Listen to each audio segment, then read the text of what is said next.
Hello everyone, cappuccino বানাবো। বড় লোকের ক্যাপাচিনো বানানোর জন্য কফি নিয়ে নিয়েছি। আরে, কি এ ব্যাপার?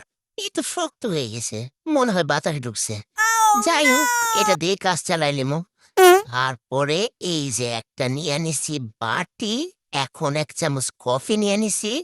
এরপরে নিয়ে নেব চিনি। 2 চামচ দিলেই হইব, আরো যদি বেশি লাগে বেশি দেওয়া যাবে। তারপরে চিনি নিয়ে এখন একটু মিশিয়ে নিচ্ছি।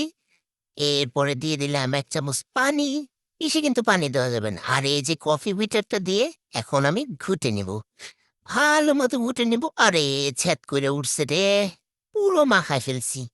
যাই হোক, আপনারা একটু সাবধানে ঘুটাঘুটি করবেন যাতে গায়ে ছিটে না পড়ে। ভালো মতো ঘুটে নিয়ে এই যে হয়ে গেছে, 1 মিনিটের মধ্যেই হয়ে যাইব, কোনো সময় লাগে না। এই যে ভালো মতো আমি করে ফেলেছি।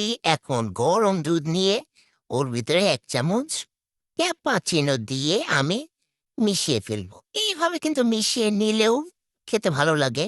না, 1 চামচে মন ভরেনি, আর 1 চামচ দিয়ে নিই। কি সুন্দর! এভাবে কিন্তু অনেক মজা লাগে। কিন্তু আমি তো আজকে গরিবের ঘরে বড়লোকি ক্যাপাচিনো বানাচ্ছি, তাই একটু ডিজাইন করার চেষ্টা করব। এই তো দিয়ে দিলাম। এখন একটা টুথপিক নিয়ে আঁকাবাঁকা আঁকাবাঁকা আঁকাবাঁকা করে ডিজাইন করে নিব। মানে কি ডিজাইন করতেছি আমি নিজেও জানি না। যাই হোক, ফুল লতাপাতা যাই হোক, একটা হয়েছে, ভালোই লাগছে, খারাপ না। দেখি আরেকটু চেষ্টা করি। হ্যাঁ, হ্যাঁ, এভাবে একটু করে ঘুরিয়ে নিচ্ছি। উম অন্য কিছু করার চেষ্টা করছিলাম কিন্তু হয় নাই। যাই হোক, এভাবে করে ঘুরিয়ে, ঘুরিয়ে আরেকটা ডিজাইন আমি করে নিলাম।